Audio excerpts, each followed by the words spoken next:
I'm here today to discuss with you not the Africa of calamities and endemic poverty, but a new Africa of hope and opportunities.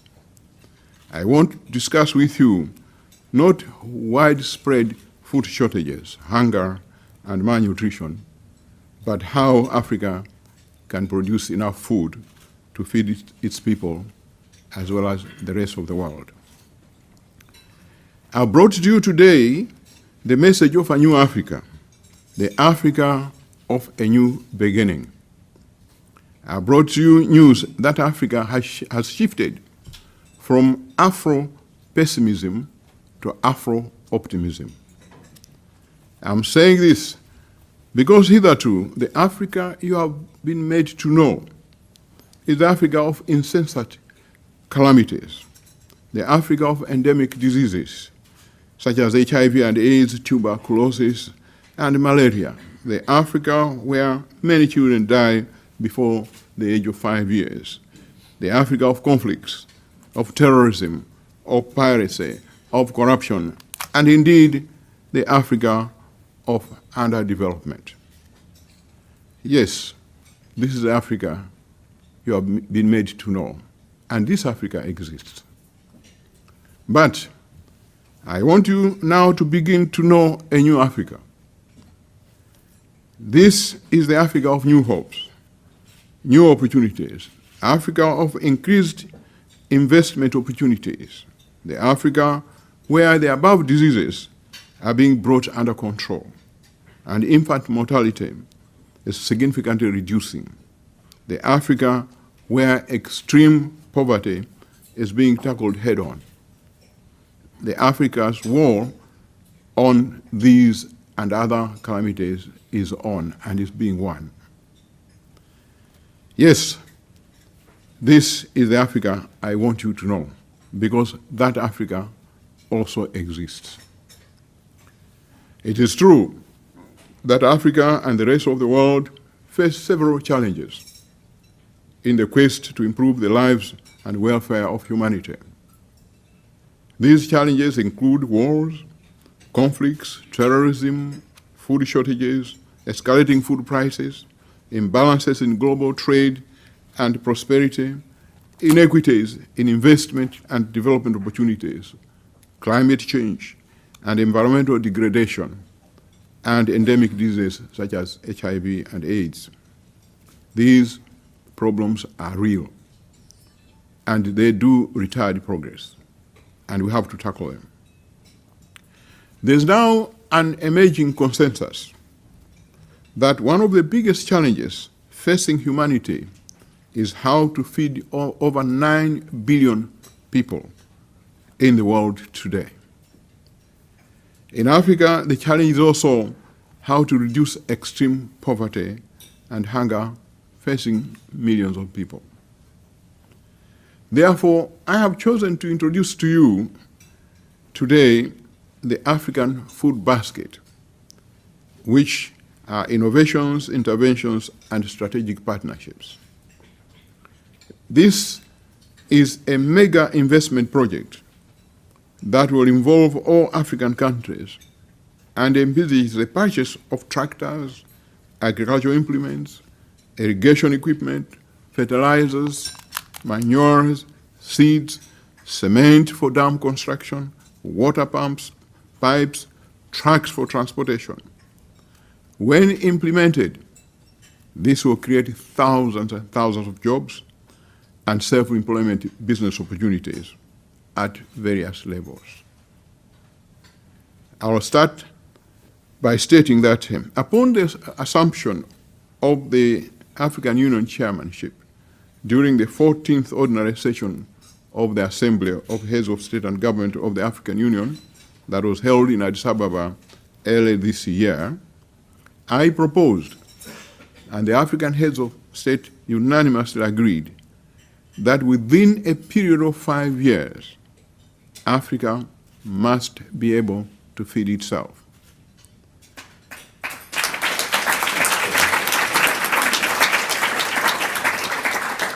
I also proposed that after that period, no child in Africa should die of hunger, starvation, or malnutrition.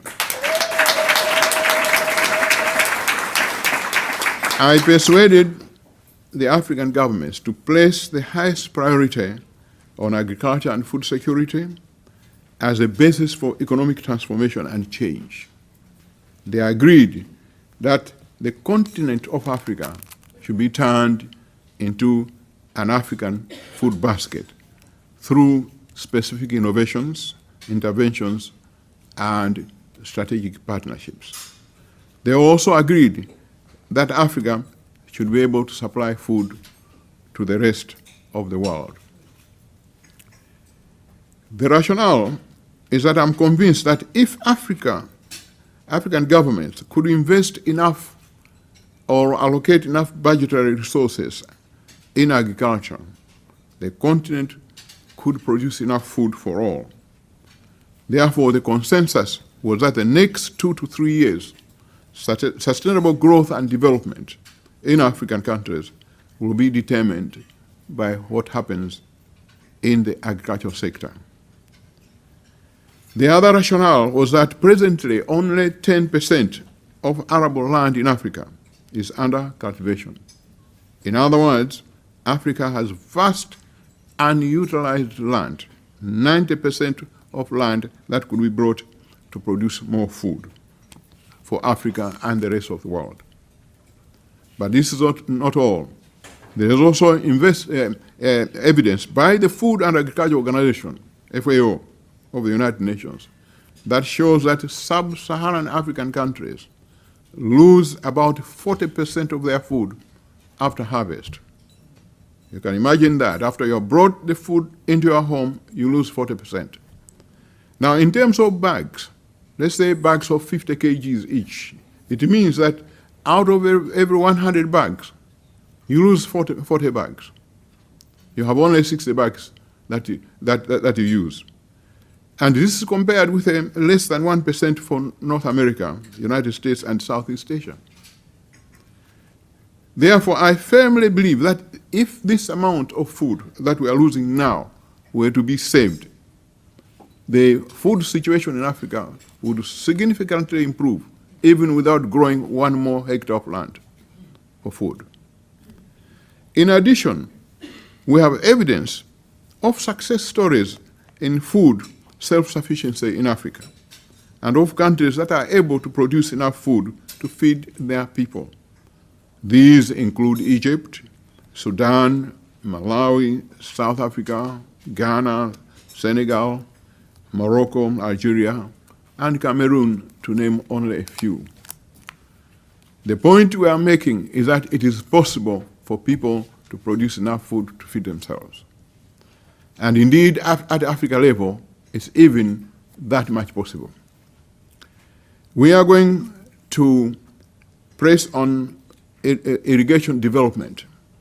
We have a lot of rivers, lakes, and swamps in Malawi and the rest of Africa that can be converted into, turned into food after irrigation. Presently, only 7% of the African arable land is irrigated. The potential of irrigation for Africa is therefore enormous, and it is estimated that we can bring up to 42 million hectares of land under irrigation within the next 5 years.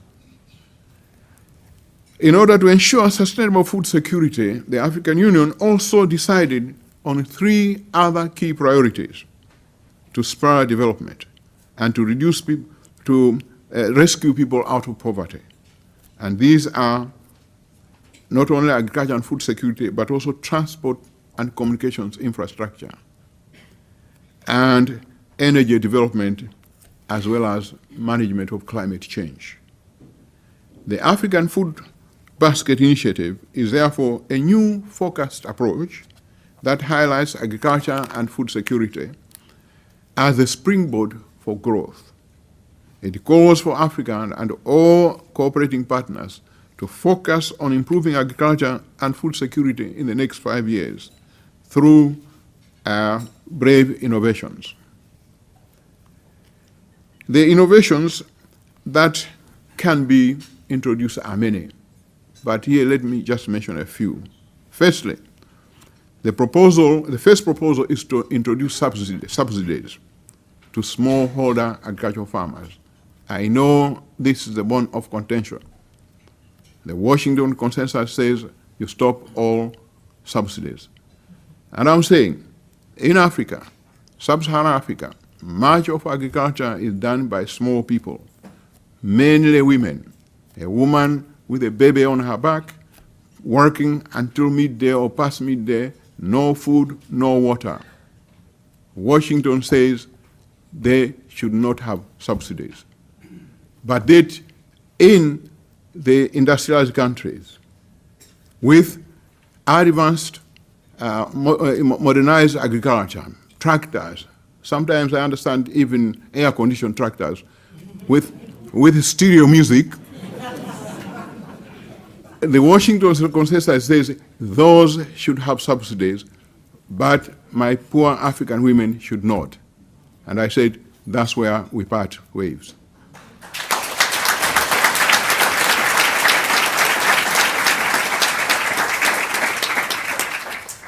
And I can tell you that subsidies have worked very well for Malawi, and they can work for other countries. It is impossible, those of you who know Africa, it's impossible to expect that these smallholder farmers can produce beyond subsistence without subsidies. Simply is not possible. But let me tell you, 2 weeks ago, several women came to see me to thank me for what they've done. And they told me that for all their lives, on their small plots of land, they were never able to produce more than 2-3 bags of maize of 50 kgs. But after introducing the subsidies, one of them says, I have 15 bags of maize. Another one says, I have 17 bags of maize. Another one says, I have 20 bags of maize. Now, what does that mean? That means that they have now gone beyond subsistence. That means now they are able not only to feed themselves throughout the year, but find surplus for marketing, and therefore their incomes improve. Now,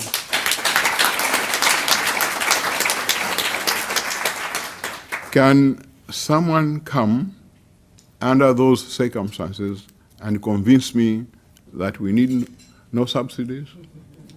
Can you be convinced that we don't need subsidies? I think we do.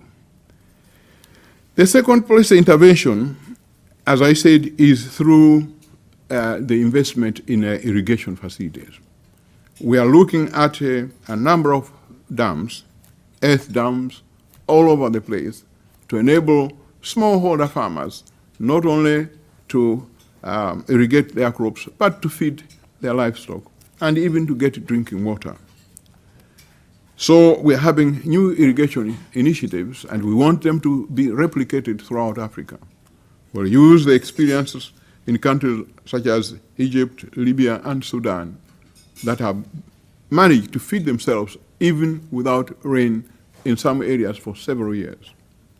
So we believe this can be done, and we believe this will enhance the realization of the African Green Revolution. I've mentioned transport and communications earlier on because it's very important. It's important for the African food basket because we are going to produce a lot of food. And indeed, it doesn't make sense for you to produce food if you cannot transport it from the surplus areas to the deficit areas. So it makes a lot of sense. But that's also another area of investment where private sector can actually benefit.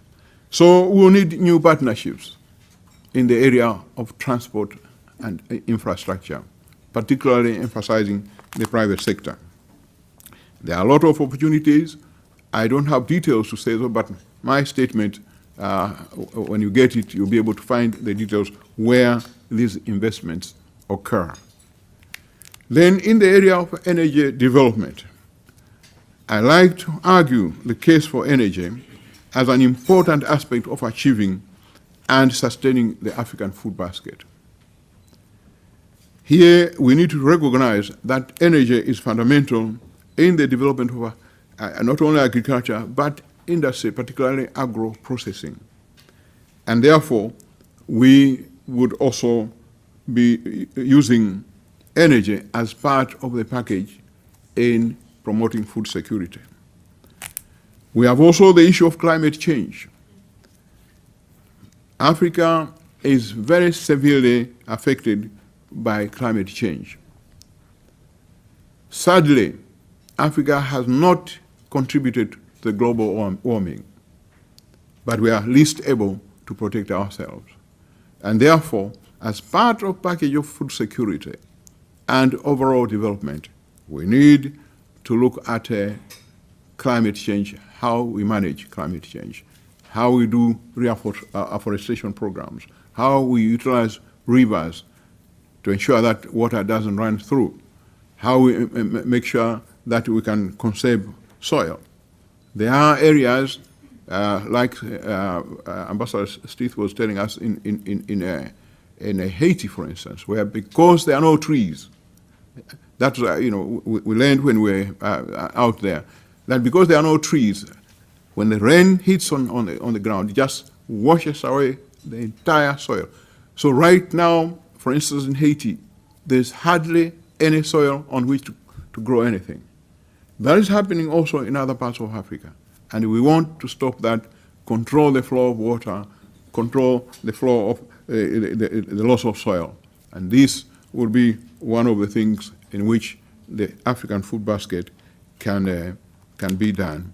I believe we have the means, we have the technology, we have the expertise, we have also the experience in various countries, not only in Africa, but the rest of the world, to deal with this problem.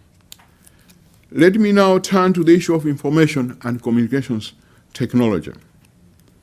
During the past 20 years or so, the world has moved at a tremendous speed in communication and information technology. We have e-government, e-commerce, e-finance, e-banking, e-medicine, e-education. I don't know what is not e now. So therefore, it's important for Africa also to move e somewhere. And indeed, in terms of agriculture and food security, we need to know, we intend to use information and communication technology to find out what are the staple diets of many African countries, which countries eat what, and then see if some of those staple diets can be grown even in areas or countries where it's not a staple food for that country, but on an all-Africa basis. So we are looking at, through information and communication technology, we are looking at food security not at national level only, but also at sub-regional level, at African level. But beyond that, we want to look at food security at global level, because Africa cannot be happy if other parts of the world are suffering. And for your information, recently Malawi did send 200 metric tons of rice to Haiti, and we're able to do that.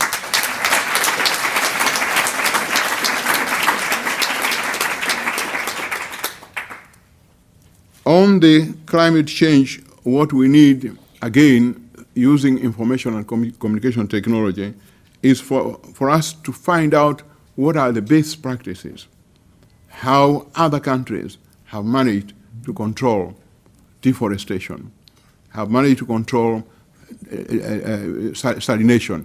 You know, many countries are now facing, because of global warming, many islands around Africa and the rest of the world are threatened. Some of them might disappear. I was talking to a colleague from Maldives, and they were saying that if nothing is done to Maldives, 20 years from now, Maldives will disappear from the face of the earth. So it is a serious problem. It is a serious problem, and we need a response. And that's why Africa is quite concerned that although climate change has been recognized, the movement towards the solution of this crisis is not really as fast as it should be. The Copenhagen Conference on Climate Change was a failure, and we are saddened by that. We are looking forward to the Cancun. There will be Cancun meeting in December on the same thing. We hope that the developed countries will come forward and have a concrete program, because a disaster anywhere in the part of the world is a disaster for all of us.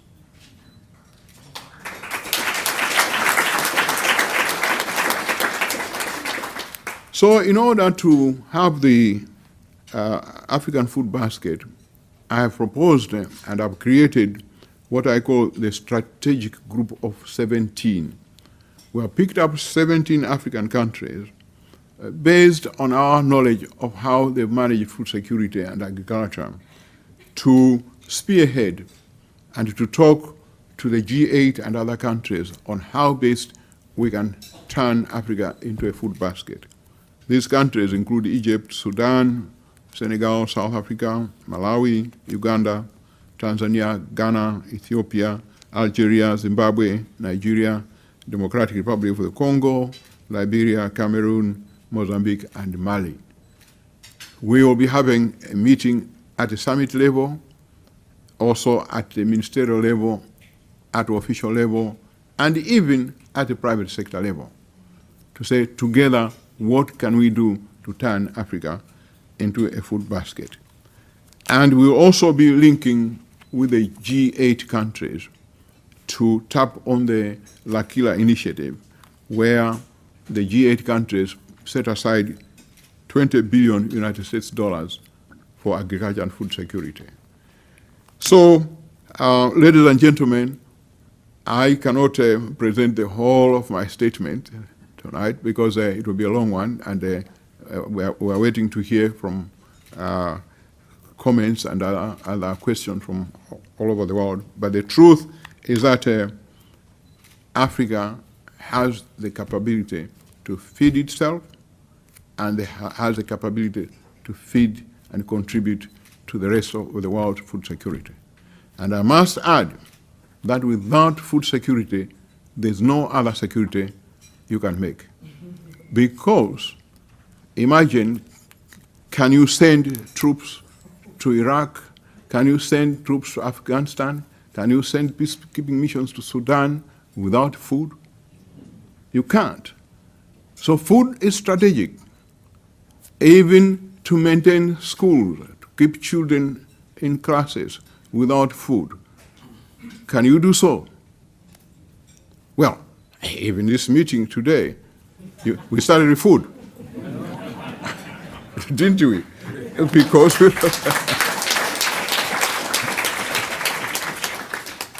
so I would like to conclude by saying and underscoring that the African Food Basket Initiative is a pragmatic approach to the seemingly perpetual food shortage problem in Africa and the rest of the world.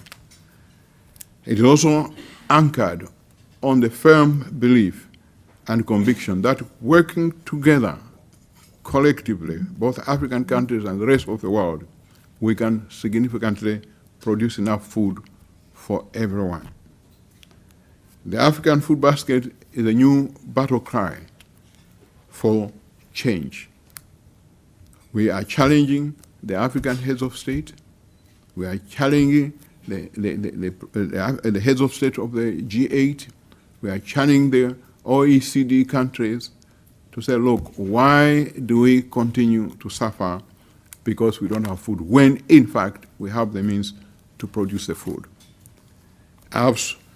I'm very convinced, and I'm a firm believer, that it is time for us to act globally to end world food shortages and escalating world prices. Africa is crying for change. Africans want change. Africans want a new beginning. Africans want to stand up and be counted with the rest of the world. I am privileged to be part of that voice. Thank you. God bless you.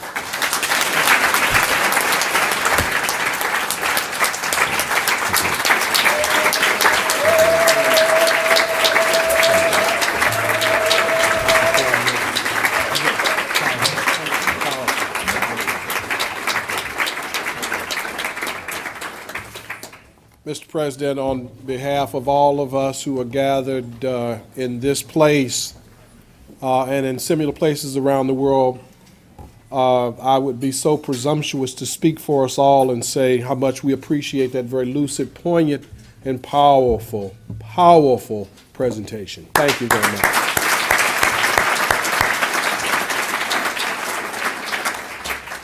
We'll now open for questions. We're going to begin with the first question here at Boston University.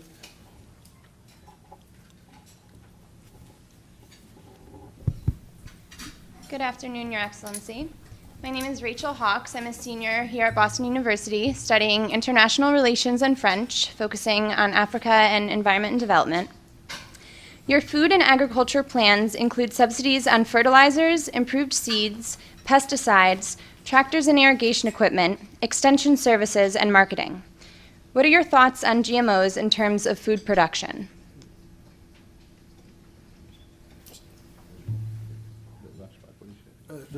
What is your opinion on GMO relative to food production? Okay. All right. Do I answer the minute? Well, GMO, we have always, it's a controversial issue, you know, about GMO. And many countries do speak against GMO. And, but I think we have GMO everywhere. I mean, if you see a grape that's bigger than a standard grape, what has happened? It's GMO. It's been genetically modified. You see a potato. You know, normally you have a certain size of potato, but if you see a potato this size, something has happened. So this happens all the time, and maybe we just need to find out how to deal with it. But anyway, coming straight to your question, while we are looking at chemical fertilizers, by the way, when you apply chemical fertilizers to a seed, you're actually genetically modifying it. Because ordinarily, without fertilizer, it will yield only so much. But when you add chemical fertilizers, you get more. You have genetically modified. Think about it. We are in Malawi trying to go back as much as possible to introduce manure, using cow dung and other things, and humus, compost, and there are movements now, very strong movements, that are doing exactly that. The reason being that when you apply chemical fertilizers for a long time, the soil loses its fertility, and it literally dies out because it cannot survive without fertilizers. And we are trying to bring it back. So I don't have a strong view of GMO or against genetically modified product, because if I did that, I probably will have no lunch, because my tomatoes will be genetically modified, everything else. So in a way, you simply say, let sleeping dogs lie.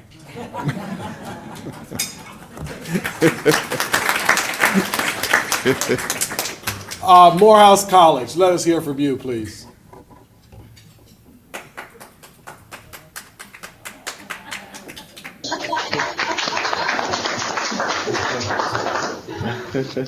Thank you, Ambassador Stith. First, I would like to extend a special thank you to the Ambassador Stith for both putting this event together and our recent roundtable discussion in Tanzania.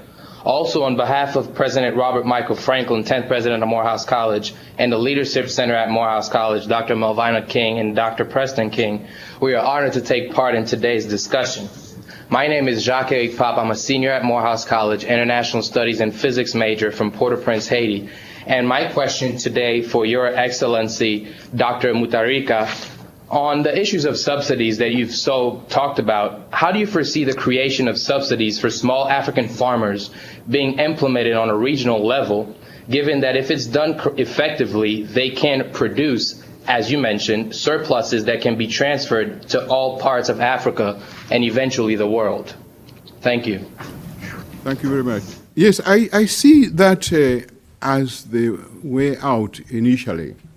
Because as I've said, a lot of food production in Africa is not really done by huge commercial farmers. In Malawi, for instance, we are able to feed ourselves largely from farmers with farm holdings of maybe less than sometimes a hectare. So therefore, you have to deal with these people up to a certain level where they can perhaps begin to consolidate. And the subsidies will still have to be done. And at the moment, we are receiving delegations from many African countries almost every month who are coming to see how best we can apply the subsidies program to improve the food security. By the way, as you have rightly pointed out, this is not only providing fertilizers, but improved seeds. We have found out that by accessing farmers to improved seeds, actually their yields come out much better. But also better farming methods, irrigation methods, extension services. We have recruited a number of people, and we will continue to recruit a number of agricultural extension workers who go into the villages and show the villagers how to market this. And I think part of intervention is also marketing. One of the biggest challenges of the subsidy program is actually how to market.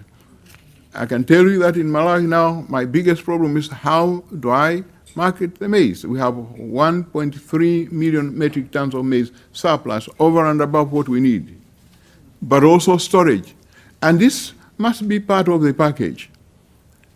If no farmer, any of you who are farmers, no farmer wants to look at a crop after it has been harvested. You don't. You love to look at it in the field and you admire it and all that, but once you bring it home, you want it to go to the market.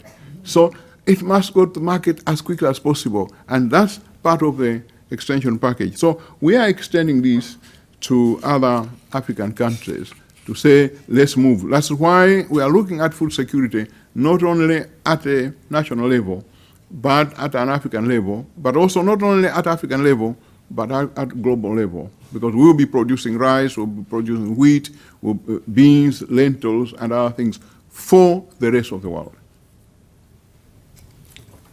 Let me, as you know, we have a photo, a video link that is constricted and defined by time. And I do want to get all the questions out. So let me make this suggestion, Mr. President, if I might, that we hear the questions from Elizabeth City, the University of Dar es Salaam, and the University of Ghana, that we take them together and then have you respond thusly. All right, so let us hear from Elizabeth City State University. Your question, please. ECSU. Push the button. Push the button. ECSU. ECSU, yes. Okay. Say, can you hear us? Can you hear us? Can you hear us? Yes, we can hear you. Come on. Okay. Okay. And strengthening the infrastructure of sustainable food development and food security, what system would you use to encourage more collaboration among farmers in Africa? And is there a model of best practice to use as a guide?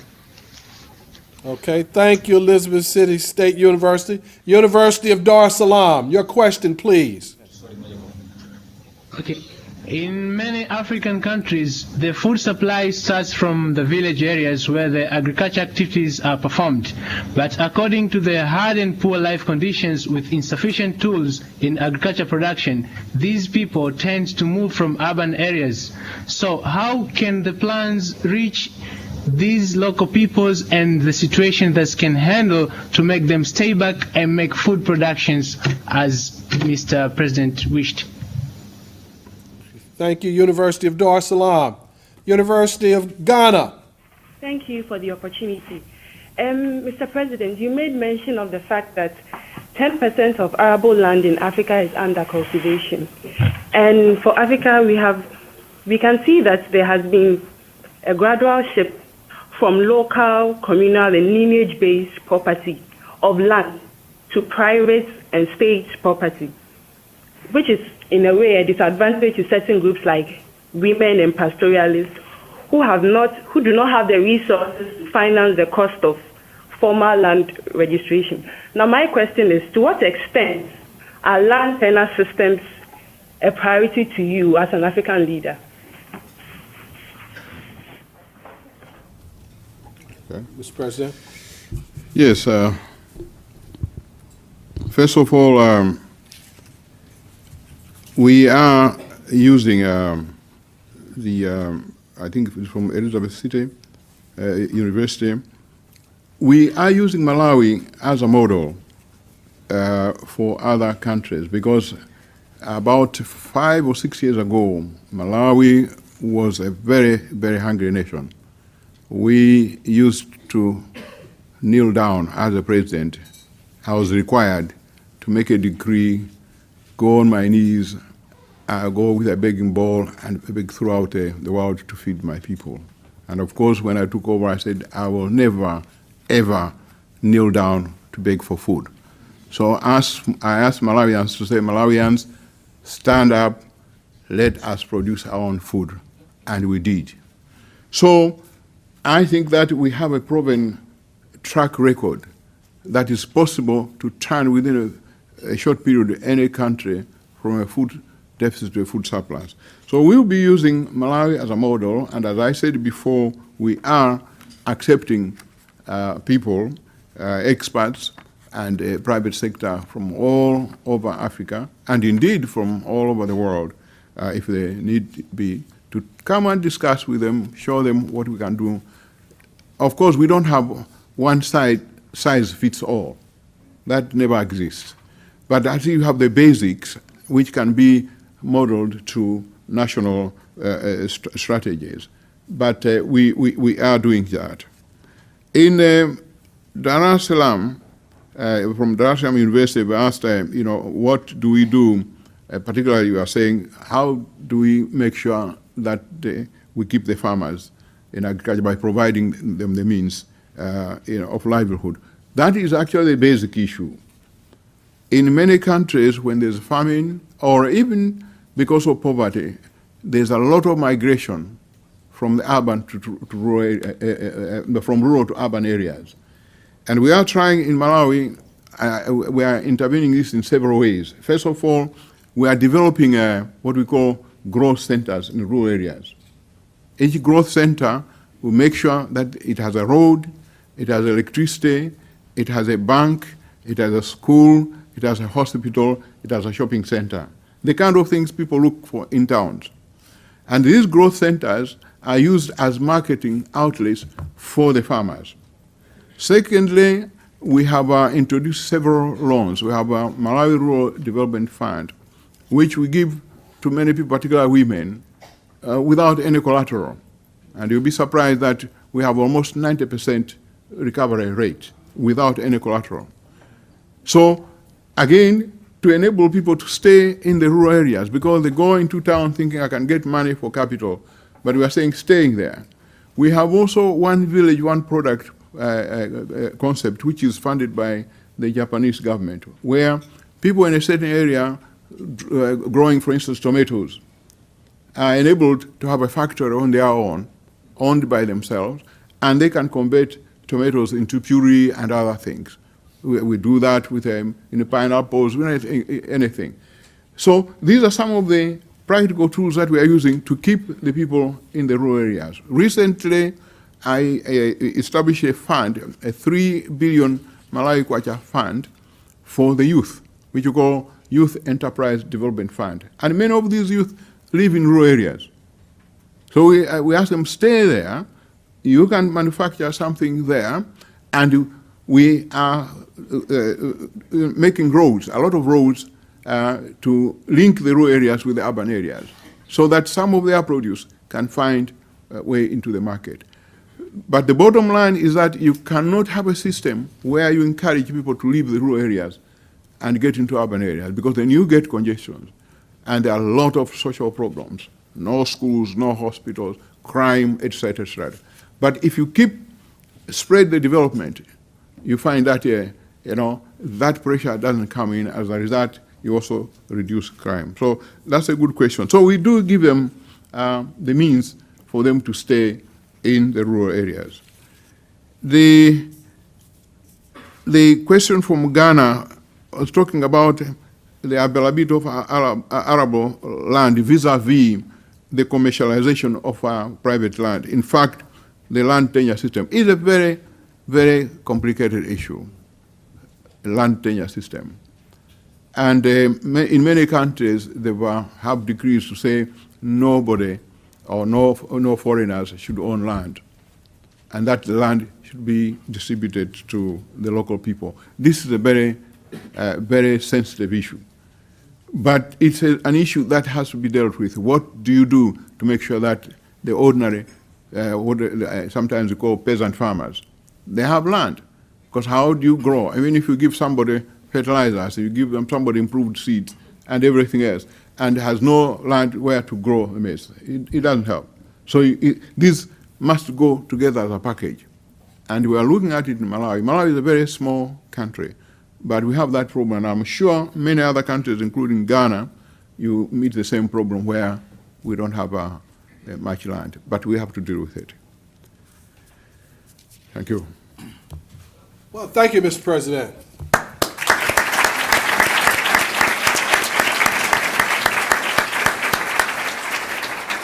As I said, as we coupled those questions, that we are bound to some extent by constraints of time because of the hookup. We also have students who have a class schedule to maintain, and we don't want anybody missing class, do we? So we're going to wrap up one portion of this program, but I do want to say that as we come to the end of what is an amazing day, after having heard an amazing and insightful presentation by one of Africa's and the world's most amazing leaders over the time we've had.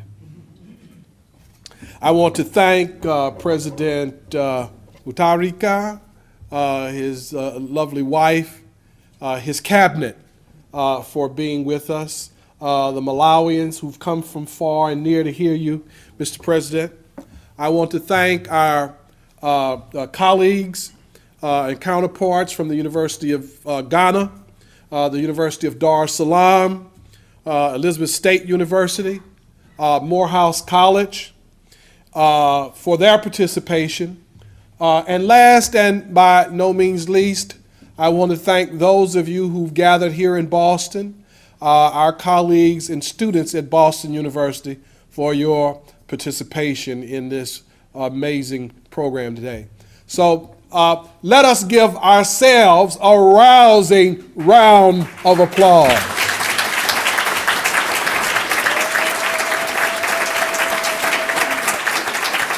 And can we hear it again for President Professor BINGU WA MUNTHALIKA?